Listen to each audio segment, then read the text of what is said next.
नमस्कार। कभी सोचा है कि एक ही क्लास में कुछ स्टूडेंट्स मैथ्स में कमाल कर देते हैं तो कुछ आर्ट में छा जाते हैं, या कुछ लोग इतने मिलनसार क्यों होते हैं जबकि दूसरे अकेले रहना पसंद करते हैं। आज हम इसी दिलचस्प दुनिया को समझने वाले हैं जिसे एजुकेशनल साइकोलॉजी में व्यक्तिगत विभिन्नताएं या इंडिविजुअल डिफरेंसेस कहते हैं। मतलब वो क्या चीजें हैं जो हम सबको एक दूसरे से अलग और खास बनाती हैं। तो आज का हमारा सफर कैसा रहेगा? सबसे पहले हम समझेंगे कि इन व्यक्तिगत विभिन्नताओं का आखिर मतलब क्या है। फिर हम थोड़ा इतिहास में झांकेंगे कि इस पर स्टडी शुरू कैसे हुई। इसके बाद हम नेचर बनाम नर्चर के उस पुरानी बहस में उतरेंगे और देखेंगे कि हमें कौन से फैक्टर्स बनाते हैं। और आखिर में सबसे जरूरी बात, ये सारी जानकारी एक टीचर के लिए क्यों और कैसे काम की है। तो चलिए सबसे बुनियादी बात से शुरू करते हैं। हम में से हर एक यूनिक है, और यही सवाल आज के हमारे टॉपिक का सेंटर पॉइंट है। जरा सोचिए, आप और आपके बेस्ट फ्रेंड को एक ही फिल्म पसंद हो सकती है, लेकिन आप दोनों शायद अलग अलग सीन पर हंसते होंगे। या आप और आपके भाई बहन एक ही घर में पले बढ़े, लेकिन आपके करियर के रास्ते बिल्कुल अलग हैं। यहां तक कि आइडेंटिकल ट्विन्स जिनका डीएनए एक जैसा होता है, उनकी आदतें और पसंद नापसंद भी अलग होती हैं। यही तो है व्यक्तिगत विभिन्नताओं का जादू। तो इसका मतलब क्या हुआ? सिंपल भाषा में, हम सब अनगिनत तरीकों से एक दूसरे से अलग हैं। और ये सिर्फ हमारी हाइट या आंखों के रंग की बात नहीं है। ये इस बारे में है कि हम कैसे सोचते हैं, कैसा महसूस करते हैं, कैसे सीखते हैं और दुनिया से कैसे जुड़ते हैं। यही अंतर हमें वो बनाते हैं जो हम हैं। लेकिन ये आइडिया कि हर कोई अलग है, ये कोई नया तो है नहीं। तो फिर साइंटिस्ट ने इन अंतरों को एक सिस्टम से पढ़ना कब शुरू किया? चलिए इसके लिए थोड़ा सा टाइम में पीछे चलते हैं। बात है 19वीं सदी के आखिर की। सर फ्रांसिस गाल्टन नाम के एक शख्स ने इस फील्ड में एक तरह से क्रांति ला दी। वो पहले इंसानों में से एक थे जिन्होंने लोगों के बीच के अंतरों को साइंटिफिकली नापने और स्टडी करने की कोशिश की। उनकी किताब हेरिडिटरी जीनियस एक मील का पत्थर साबित हुई, जिसने इस बात पर फोकस किया कि इंटेलिजेंस और टैलेंट जैसी चीजें परिवारों में कैसे चलती हैं। अब ये जानना भी बहुत जरूरी है कि गाल्टन के काम का एक डार्क साइड भी था। जेनेटिक्स पर उनके फोकस ने यूजेनिक्स नाम की एक विवादास्पद फील्ड को जन्म दिया। ये एक सोच थी कि इंसानी आबादी को बेहतर बनाया जा सकता है, ये कंट्रोल करके कि कौन बच्चे पैदा करेगा और कौन नहीं। ये हमें याद दिलाता है कि व्यक्तिगत विभिन्नताओं की स्टडी कितनी कॉम्प्लेक्स और नैतिक सवालों से भरी हो सकती है। तो सवाल ये उठता है कि ये अंतर आते कहाँ से हैं? क्या ये हमारे डीएनए में पहले से लिखे होते हैं, या फिर हमारी जिंदगी के अनुभव इन्हें बनाते हैं? और यही सवाल हमें साइकोलॉजी की सबसे पुरानी बहसों में से एक पर ले आता है। ये स्लाइड साइकोलॉजी की उसी सबसे बड़ी बहस को दिखाती है, नेचर बनाम नर्चर। नेचर की तरफ हैं हमारे वंशानुगत गुण, यानी वो चीजें जो हमें अपने माता पिता से अपने जीन्स के जरिए विरासत में मिलती हैं। और नर्चर की तरफ हैं अर्जित गुण, यानी वो चीजें जो हम अपने माहौल से, अपनी पढ़ाई लिखाई से और जिंदगी के तजुर्बों से सीखते हैं।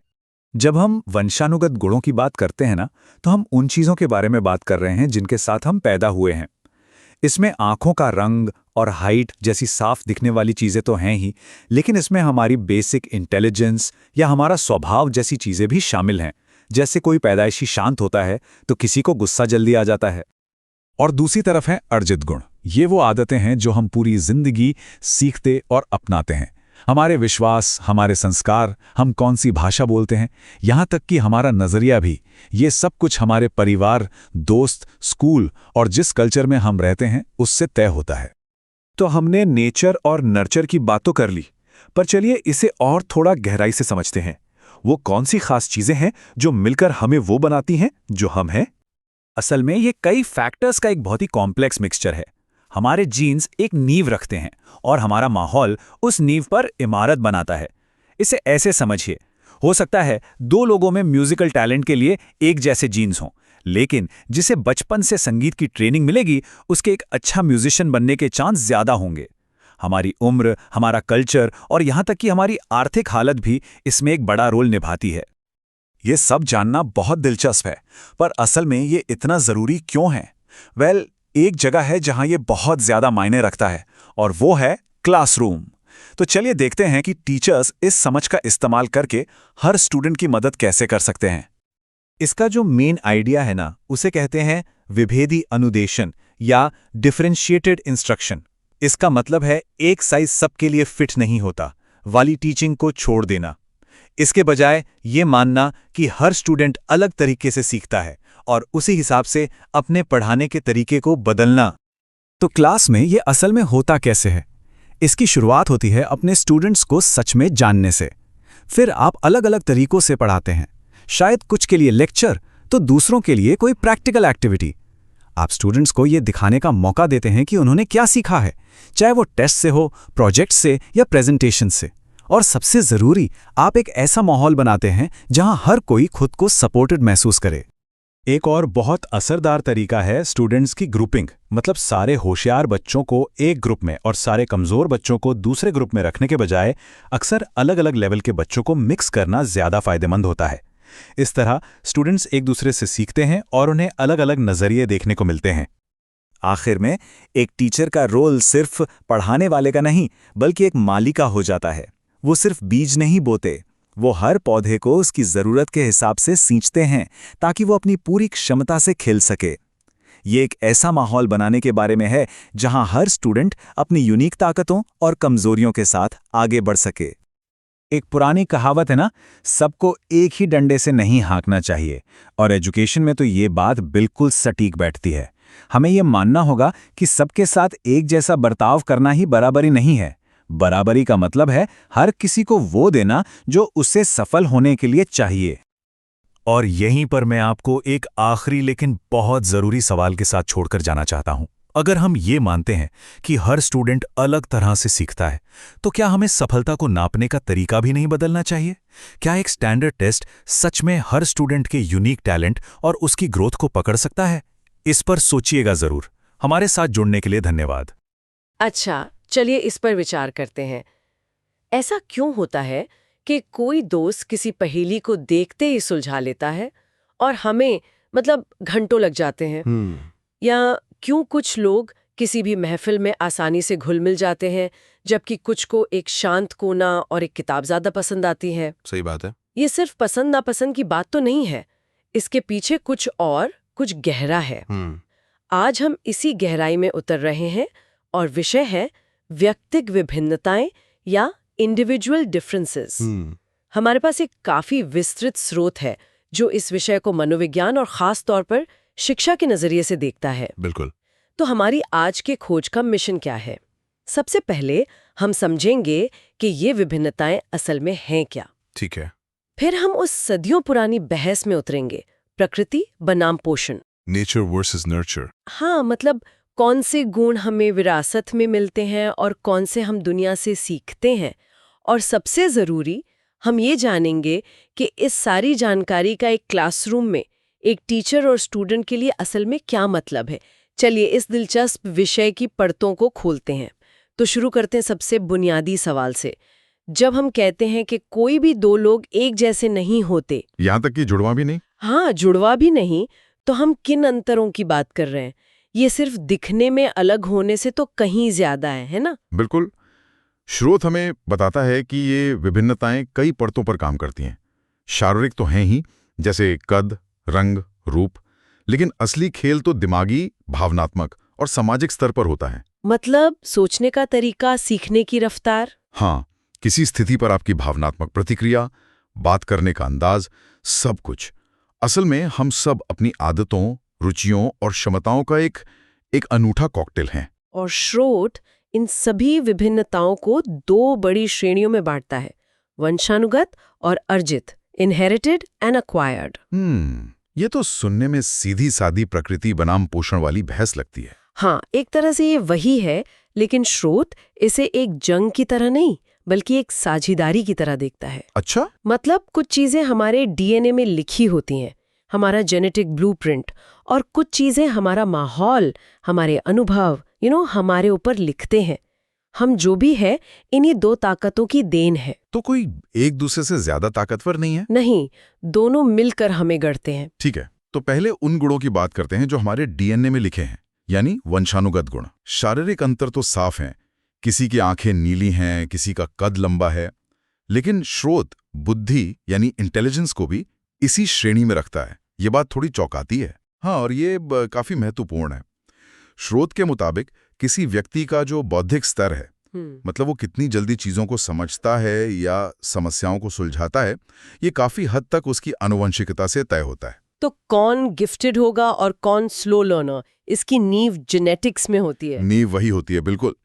हालांकि इसका मतलब ये नहीं है कि माहौल का कोई असर नहीं होता। एक अच्छा माहौल उस नींव पर एक मजबूत इमारत खड़ी कर सकता है और खराब माहौल उसे कमजोर कर सकता है। और स्वभाव के बारे में क्या, मतलब टेम्परामेंट? हम अक्सर कहते हैं ये तो बचपन से ही बड़ा गुस्सैल है या वो तो पैदाइशी शांत है। तो क्या हमारा मिजाज भी हमें विरासत में मिलता है? एक बेहतरीन सवाल है ये। स्रोत कहता है कि हाँ, हमारा जो मूल स्वभाव है, जैसे कोई ज्यादा बेचैन रहता है या कोई ज्यादा मिलनसार है, अक्सर वंशानुगत होता है। तो फिर क्या हम अपने जेनेटिक स्वभाव के कैदी हैं? नहीं, बिल्कुल नहीं, हम उसके कैदी नहीं हैं। यहीं पर अर्जित गुण मतलब अक्वायर्ड ट्रेट्स काम आते हैं। हम अपने स्वभाव को समझना और उसे नियंत्रित करना सीख सकते हैं। अच्छा। और इस पूरे क्षेत्र की वैज्ञानिक नींव रखने का श्रेय सर फ्रांसिस गाल्टन को जाता है। 1869 में उनकी किताब आई थी हेरिडिटरी जीनियस। Hereditary genius. जी। उसमें उन्होंने पहली बार आंकड़ों के साथ ये दिखाया कि कैसे परिवारों में प्रतिभा और बुद्धि जैसी चीजें पीढ़ी दर पीढ़ी चलती हैं। तो व्यक्तिगत विभिन्नताओं के अध्ययन की शुरुआत एक तरह से उन्होंने ही की। हाँ, कह सकते हैं। हालांकि उनके काम से ही यूजेनिक्स जैसी विवादास्पद धारणा भी निकली, पर शुरुआत वहीं से हुई। ठीक है, तो ये तो हो गई वो बातें जो हमारे डीएनए में लिखी हैं। लेकिन हम सिर्फ अपने जीन्स का जोड़ तो है नहीं। हमारा बचपन, हमारे दोस्त, हमारा समाज, ये सब हमें कितना बदलते हैं। स्रोत अर्जित गुणों के बारे में क्या कहता है? वो हमें लगभग उतना ही बदलते हैं जितने हमारे जीन्स। सबसे पहले तो सामाजिक और सांस्कृतिक अंतर आते हैं। हम जिस समाज और संस्कृति में पलते बढ़ते हैं, वो हमारे विश्वास, हमारे मूल्य और हमारे व्यवहार का तरीका तय करता है। हमारे ये क्या सही है, क्या गलत, सफलता का क्या मतलब है, ये सब परिभाषाएं हमें हमारा माहौल देता है। यहाँ स्रोत में एक बहुत ही दिलचस्प बात है, अधिगम की शैलियाँ, यानी लर्निंग स्टाइल्स। और इसमें एक आंकड़ा है जिसने मुझे सचमुच चौंका दिया। ये कहता है कि दुनिया के लगभग 60 से 65% लोग देखकर बेहतर सीखते हैं। Visual learners. हाँ, ये बहुत बड़ा आंकड़ा है। बहुत बड़ा। इसका मतलब है कि लगभग 2/3 लोग चार्ट्स, डायग्राम्स और वीडियो देखकर चीजों को ज्यादा आसानी से समझते हैं। और बाकी लगभग 25% लोग सुनकर सीखते हैं।